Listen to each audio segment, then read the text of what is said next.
Hey everybody, I'm Monty Mont. And I'm Tiff. And these are a few of our favorite sings.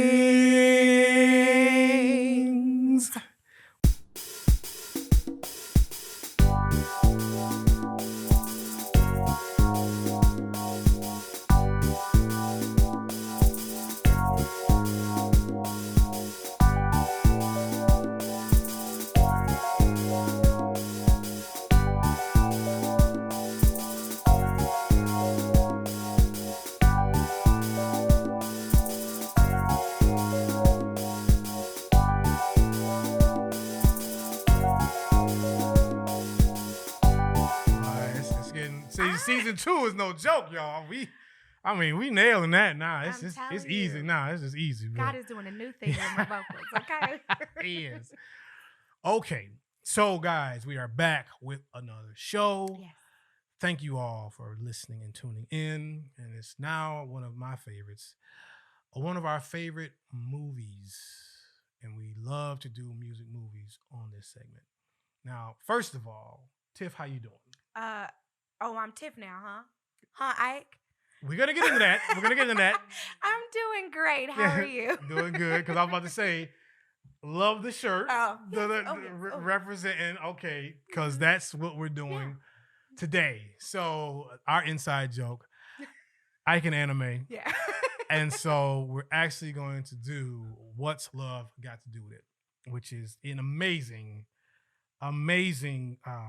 movie and just an amazing story. I mean, it's a lot of highs and a lot of lows in this. It's basically based off the true story of Ike and Tina Turner. Of course, those lead roles played by Angela Bassett and Laurence Fishburne. And it just chronicles the start and culmination, the rise and the breakup of those two. And so this movie is just a classic. Came out in 1993. 93. And before you do that, before you get into it, let me give a disclaimer. Monty and myself and our favorite sings, we do not condone domestic violence in any form or fashion. Absolutely not. All right. And that is, I'm going to get into that because I'm going to definitely have a few things to say. Because, well, I'm going to save it because of some things that I saw and I was doing my research for this, which I was very disappointed with. So, first of all, just overall, how do you like this movie? It's another one of my favorites. Growing up, I love Tina Turner. So, I love this movie. Absolutely. And I love like movies that are heavy with the music anyway. Yes. So, this is one of my favorites for sure.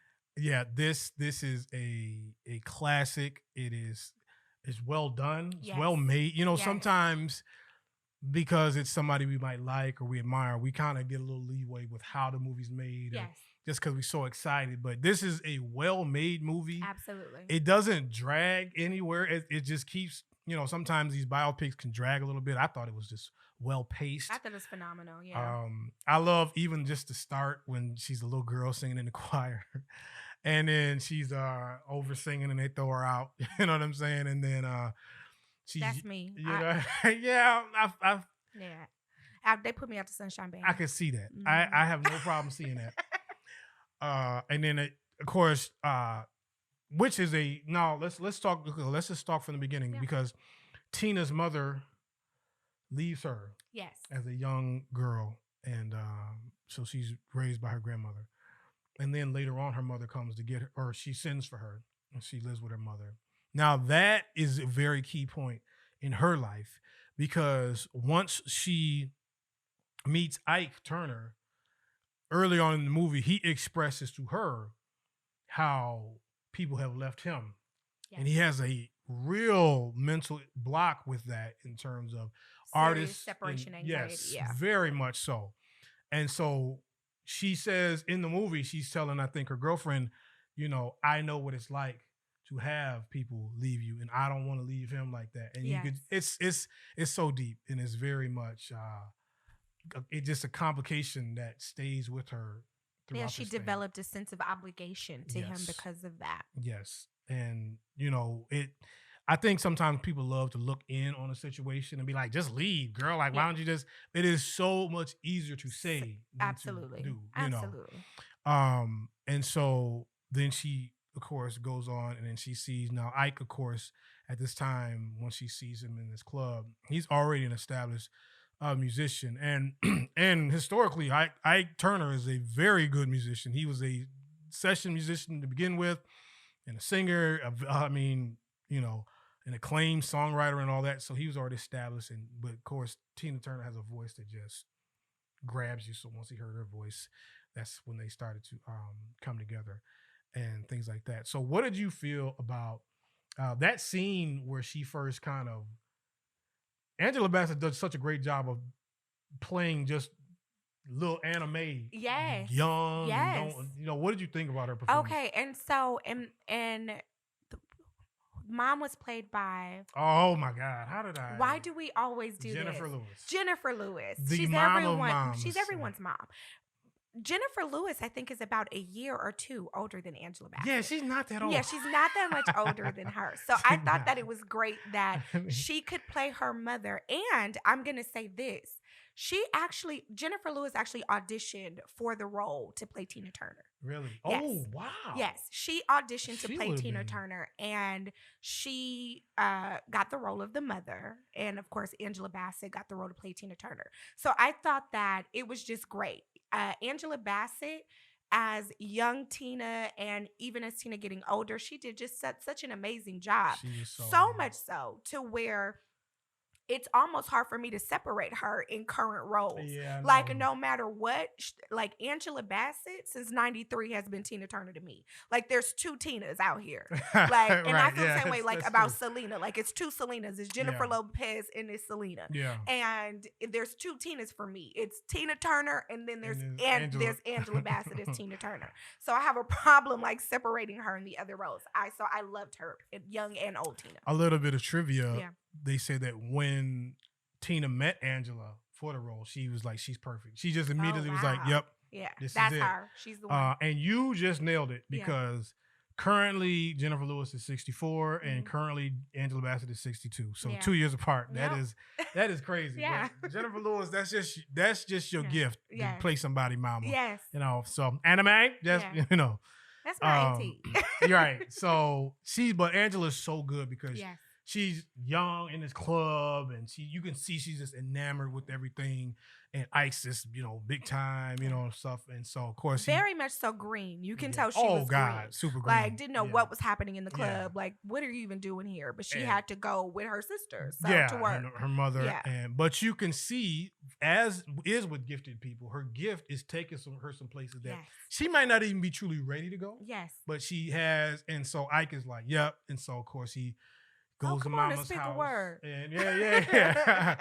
Yeah, right. And so he wins mama over somewhat. And so she lets her start recording. And I mean, again, I'm praising him now, but trust me, y'all, I'm going to hammer him in a minute. But, he does have some musical genius in him. Yeah. Because he really, like, everybody's like, stop having her sing so hard and all that. But he knew what her voice could do. Exactly. And he pushed and got that real sound. I mean, back then wasn't nobody doing like Tina. No. Nobody was singing like that. If you go back and you listen to them early albums, now it's common, but because they were like, why is she singing like a man and all this stuff? But it was just a real. She was probably maybe the first androgynous voice as a woman that I remember hearing growing up. Back then, she had to be. There might be some people that were underground that didn't really get a lot of pub, but at least mainstream. Yeah. And that's another thing about it is that they really started out when they were making some big time hits. So of course, they start getting the Ike and Tina review. And the crazy thing is, when I was researching this on Wikipedia, I don't know if it was Tina as well, but Ike and Tina, I'll give them both credit. They made a lot of shrewd business moves with these record deals, and they kind of, I don't know how they got that business acumen, but I would probably be accredited to Ike, honestly. I think because he had probably been in the business long enough, but he could get out of one record deal, get another deal, get money from this one to get that. Yeah, he knew so many musicians and singers. He could call upon people, and so then they move it out to LA, and they really start to get big. And now, according to Wikipedia, though, it's said that Ike Turner did not use drugs or liquor until he started playing Vegas shows. And he said that he really? got introduced to cocaine, and he didn't say their names, but by two very famous people. And then before that, he really was not that, at least drug abuse stuff like that. Okay. But I don't know. I don't know about physical abuse, and we're going to get into that now. And before we go on, I got another fact for you. No, go ahead. Here's a good fun fact. Also, Whitney Houston was supposed to play. She was supposed to play Tina Turner in this film. She could not do it because she was pregnant with Bobby Christina. Really? Yes. Yes. 90, oh, no, I guess you're right, because it's 92. Yeah. Wow. Yes. I did not know that. But well, that's what you got me for. That's yes, that's why. Because where would I be? I wouldn't even have had that. Yeah. That's interesting. That's interesting. I did not know that one. Well, let's hold on. Pump the brakes. How do you think Whitney would have done? You know what? I think that everything that was supposed to happen happened. I'll say that. I think the perfect person played her. I love Whitney. Don't get me wrong. Nippy is great, but I think that I don't know if she would have done the role justice, if I'm honest. Okay, being honest. Mm-hmm. Whitney, for me, is an up and down actress. Yes. Now I don't want to say folk names because I don't need people coming for me. There's some people that are amazing singers and it does not translate to the screen. That's all I'm saying. Are you talking about me? I'm not. I'm just saying. Oh, what not? Oh. I could be talking about a lot of people. Okay, could be talking about. I'm about to say I'm sitting right here. I hear you talking about Selena Gomez. Okay. Y'all know who I'm talking about. I'm just saying anybody. But Whitney is good in some things. Like she's really good, and in some other things she's not so good. So I truly, like you said, I truly feel like what was supposed to happen happened the right way. Angela Bassett is just Angela has just a fervor and a intensity that I don't really know if Whitney could portray, especially in doing Tina, because we know Tina is Tina go hard. And not that Whitney can't really turn it up singing, but it's just the persona in it. Yeah. So, it was everything. Yeah. It was the everything for me, for Angela. So. Most definitely. Yes. So there's that. So that leads us into the abusive side of this relationship, which is well documented. Yes. And I will say this, there is a story. First of all, Laurence Fishburne said he turned down this role 5 different times until Angela Bassett was attached to it, and then he said he would do it. Okay. But there's also another story I heard that Laurence Fishburne literally refused to do some things on screen. Like he was just like, I don't want to do this. Like I can't do it. I can't. And so, I mean, if you watch the movie, it's already bad enough, but it makes you wonder. And Tina Turner is even quoted, I think I have it somewhere in here, that she wished the film did show that more. She wanted them to show that. And, but Laurence Fishburne was just like, man, I don't really feel comfortable. Can't do that. And there is some very hard scenes in this movie. There is physical abuse, verbal abuse, sexual abuse. Yes. And, you know, it's one thing to be driven. You know, a lot of times you would hear like Ike in the movie say, you know, we gotta get this money. I'm trying to get to his goal and all that. And it's one thing to be goal driven. But when you are literally tearing down and hurting people, and you shouldn't have to hit a woman to get to your goals. Yeah. That is insane. That is not a goal you need to be getting to then, or you need to find a different approach. But as we talked about before, Tina stayed for a lot of that. She did. You know. She did. But no, people don't really understand.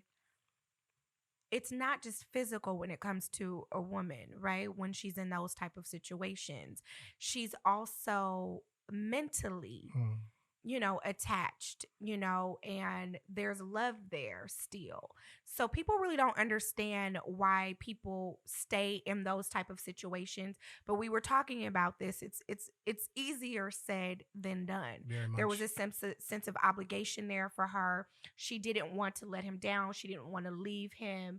And she endured a lot of abuse, like mentally and physically. And it was just hard for her to kind of detach herself from that.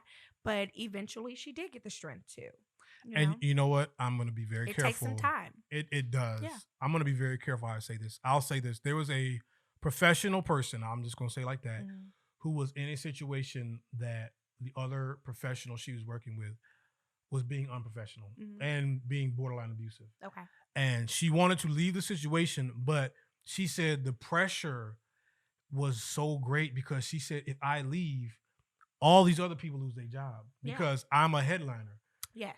And she said, because people are like, why are you putting up with that? And she said, you don't understand where this person that works on our set or this person that does makeup, if I stop and this production stops, they all don't work. Exactly. You know what I mean? And that's, I'm sure, what Tina felt as well, even on her worst days. And so, you know, and then there's a chorus in the movie. The children. You know, there's so many they got different children, things. you know. Oh my gosh. Yeah. And so, of course, there is the infamous cake scene where and I don't know how true to form this is, but it's very poignant because, of course, they fight over the cake. And then he actually hits her. I can't remember if that was her sister. No, that was her friend, one of the background singers. Yeah. And her friend says at that scene, you only got to hit me one time. That's it. Yeah. And you can let him beat on you all you want to. And she literally, as she walks out, she says, you're a dead woman. Yeah. If you stay here. You stay here. Mm-hmm. And so, and that shows you just the mentality of some people, where some people can deal with it and kind of carry it. Other folks like, I'm done. Yeah. Forget everything. And you can't tell people how to respond in certain situations. No. You know. And then, you know what? People don't realize that the abuse affects everybody around you. Yeah. Everyone that knows about it, right? Imagine being the victim of abuse and then your mom knows, your father knows, your sisters, your friends, your family, and it's affecting them too, because obviously they don't want you in this situation. But if you interfere, there's a chance that they're going to now turn on you. Yes. Right? Right. So it's like, now what do? Do I say something? Do I not say something? Yeah. And so that's an issue that a lot of people have when they're in those type of situations. And sometimes your friends and family will just cut you off because they can't bear to see you. And that's exactly what ended up happening. She left. And Tina didn't talk to her for some time, for some years. Yeah. Until, you know, she reached out to her to go find her. And then you see that scene where, you know, she was doing the Buddhist chant or whatnot. But your friends will just leave. Your friends and your family like, I'm out of here. I can't.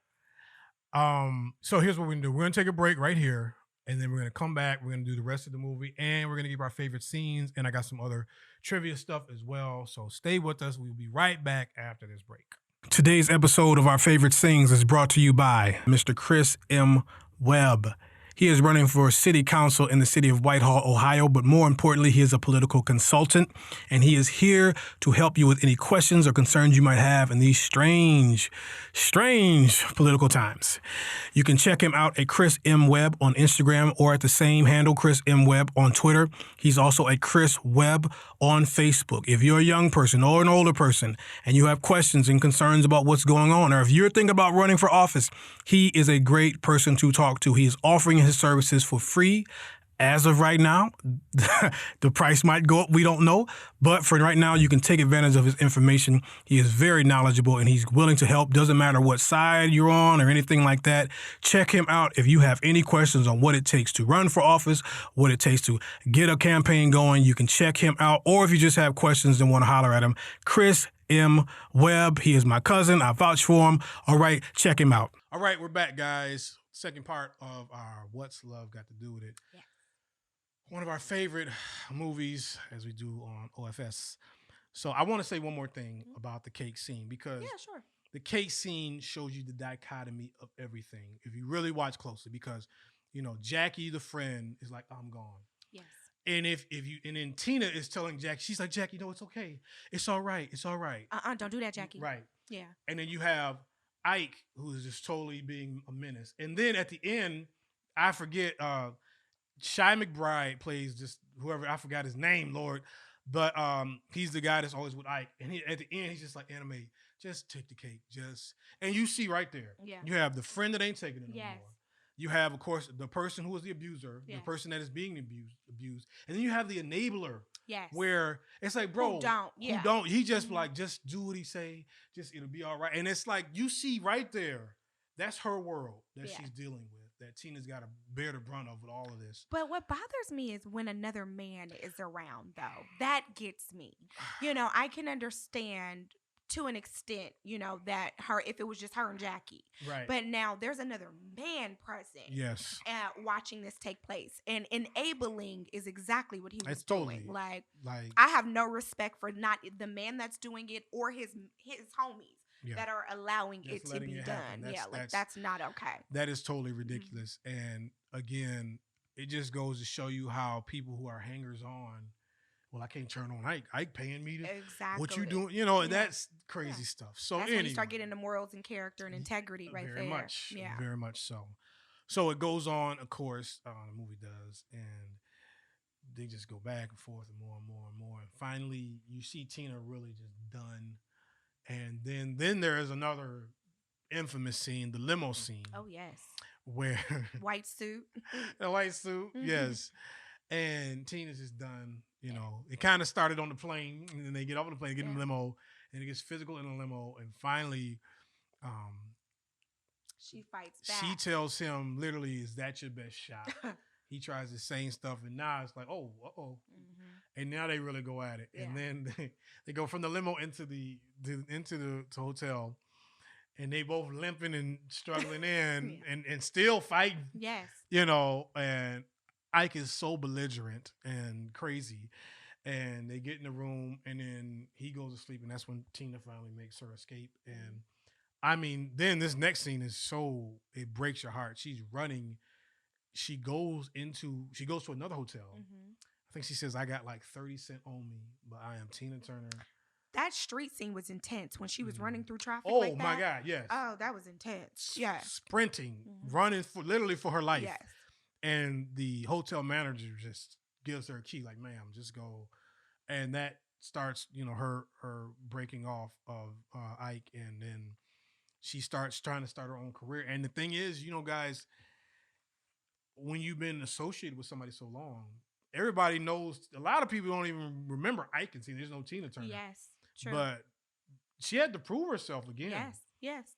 And singing basically like rock songs now, and everybody's like, "What are you doing rock for?" Like, why? Yeah, but this is her crossover. This is when that's where she crosses exactly. On. Yeah, and she changes, and of course, it works out for the good. And then, okay, well, let's because I'm about to walk on something. Well, so what's your favorite scene of the movie? Okay. Let's see. Oh, this is really tough because there's so many great scenes. Okay, so one of my favorite ones. I'll give you a song. That scene where they're on stage, right? And they just had a little tiff, and he comes and he kisses her on the cheek. Oh yeah. So that one I like for sure. That's probably definitely like one of my favorite ones. You know what's funny? There is now. I don't want to speak on them. I don't know nothing about it. I'm not comparing it totally, but what was said was there was an argument between these two. Yes. And then he came out on stage. And this is between, I'm going to mess it up, but at one point, Mary J. Blige was dating KC from Jodeci. And they were like, apparently they come out on stage and they had just had an argument. And like the tension is so thick. I'll never forget that, watching that and seeing them. And so that scene is really great because you see the way he kisses her and the way Tina looks at him. My favorite scene is people love the limo scene because she stands up to him, but I love at the end where he comes to her dressing room. Oh yes, and he has a gun, and he's like, "Now what?" And then she just looking at him, and she's like, "Well, what you gonna do?" Yeah. And then she says, "There is a room full of people out there to see me. Okay, so you gonna shoot me?" And it's great acting on both sides because you see the menace leave Laurence Fishburne's face. As Ike and just he was desperate. I really have no power over her. And he was so desperate there. So desperate and wanting some kind of control. And you should see, like, she is just done. Like, she is just, for my Matrix fans, it's that time when Neo is in the hallway and now he just fighting old boy with one hand. Like, he don't even need, like, they all fighting him. That's where she just mastered it. Like, you literally cannot control me no more. Like, I love that scene so much. It was powerful. It was pretty a powerful scene. A powerful scene and a very powerful movie. And what about your favorite song? Well, see, my favorite song is always "Rolling on the River." Because Yes. I just rolling, yeah. Roll. And I love because they start off slow and then they took it from Creedence Clearwater and they say we like to do things. See, okay, so let's get into Tina voice. Tina, you're from Nutbush. Yeah. Okay? But it's like she's evolved in her speaking now to this. But Nutbush, the city sounds like they do a rough down there too. They like, right, where you from, Nutbush? Yeah, they do. It was like the cadence of how she talks, and now it's very much because the crazy thing was even back in the day, Ike and Tina was huge in England. Yes, they were a bigger group in overseas than they even were in America. So they always had the audience. It's like Tina really picked up on that. Yeah, it seems like if you hear her talk now, she's very, very proper. It's just I can't even do it. I'm not going to justify it, but So what's your favorite song? Rock me, baby. Rock me, baby. She killed that too. So yeah, it just now I'm gonna get to my last gripe. I'm sorry, he's gone now from this earth. Ike Turner's not with us no more, but I was just shocked that he won a Grammy Award in 2009. Yes. Yeah, like who was on the panel? Who voted? I don't know, y'all. I mean, again, see, my problem is this. I'm not saying you can't have a new start. Yeah. I'm not saying you can't be a new person. But he is unrepentant for the things he did to this woman. Absolutely. So why are we honoring this man? I couldn't believe it. I said, hold up. Yeah. I watched the press conference when he won. Everybody's just, oh my goodness, what's it feel like to be and all this? I said, nah, man. Listen, this 2009, y'all been done seen the movie. Exactly. Y'all got it on DVD. Don't act new. Exactly. I just was shocked by that. And I have a real issue with, abusers are just, of course, so low. But like you said, he was unrepentant. That's what I'm saying. I don't, even if she don't accept your apology, that's her prerogative. But you're not even trying to apologize. Exactly. You seem to you won't even, that just really made me sick to see that. And everybody was just fawning over him. I'm just like, bro, that is not cool. And he's like, man, I got another project. And I just like, wow, I did not know that happened. And that did not set well with me at all. You know what? But I am guilty. And I'll say this. I'm very guilty of not being able to separate the music from the man.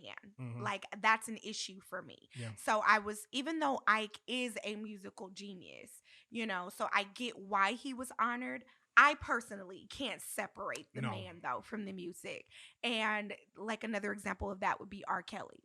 I cannot do that. I cannot separate the man from the music, period. See, the thing is, I think for a lot of us, I only knew Ike Turner as like a bad guy. Yes. And so in doing my research, I learned, I didn't even know he was that good a musician. I had no idea.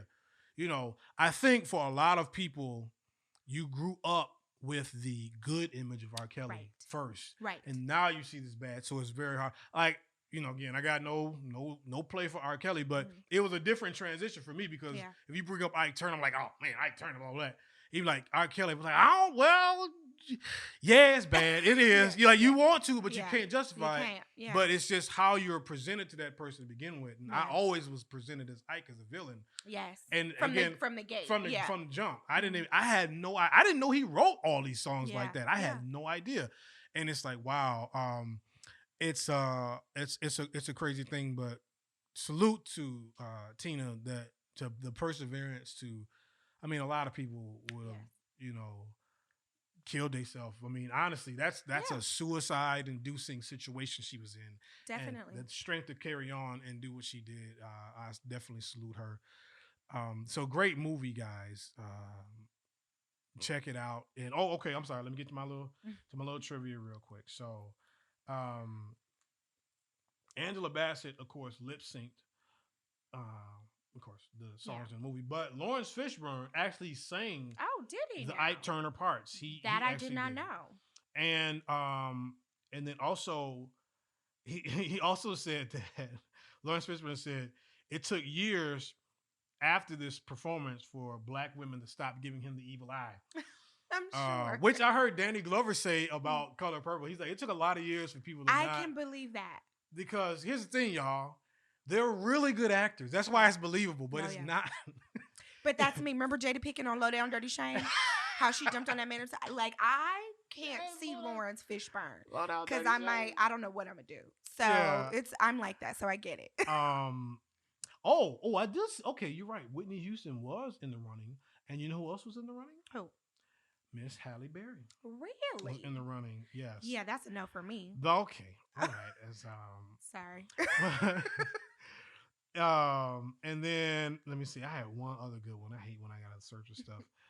Yeah. This you might know this. Yeah. Angela Bassett was actually injured in the filming when they were filming the spousal abuse scene. If you see the scene where she goes over the sofa to reduce, she actually hurt her hand. Like she for real hurt herself. Oh, really? And they kept that. You know, they didn't make her do it anymore, and they kept that. But if you see, I can't remember if it was the first or second abuse scene, but she goes over the couch. She really fractured her hand. Yes. It's that's the thing about it, it's a very physical role. Yeah. She had a lot of physicality and fighting and all of that. So again, I don't know if everybody could have played that as well. Done that, but, yes. Yeah, so that's that. Any last words? You know what? I just want to tell if there's anybody that is suffering from domestic abuse, yes, leave. Your life could depend on it. Yes. We talked in a previous show about the COVID pandemic, and unfortunately, some of the things you saw in COVID pandemic is that domestic abuse has risen because people are at home more, which is a terrible thing. So listen, whoever, and people joke about this, but female and male, if you are being abused, call. There's hotlines. Yeah. Call someone. You can get help. Do not stay because that person that is doing it to you, they have some real issues that they need to resolve, and don't think you can just save them for yourself. Absolutely. They need professional help. I'm glad you brought that up, women, female or male, because, it's not just men. It's also women that are doing it too. And I think that women take advantage because he's not going to hit me. He's a man. He's not supposed to hit me. Yeah. And so meanwhile, you're beating up on him because he won't, hit you back because, of chivalry or how he was raised or whatever the case may be. Yeah. He won't hit you back. And so you think that it's okay for you to abuse him, and that's not all right. No, I mean, let's people just please, no one hit anyone. Keep please. your hands to yourself. Keep your hands to yourself. It's Corona anyway. You're supposed to be 6 feet apart. I would tell, I would sometimes work in a music class, and these are probably like 13 or 14-year-old girls. Mm-hmm. And I would hear them joke about like the boys. And then they would be like, you know what? I could hit someone little such. I was like, let me just tell you this. I was like, don't do that. Yes. I was like, I know y'all. I was like, don't with these little boys. I was like, because they're stronger than you think. And they were like, I was like, just y'all. I know. Yeah, just trust me on this. I'm just telling y'all. And so it really is. It really is imperative. And very quickly too. Also shout out because this was.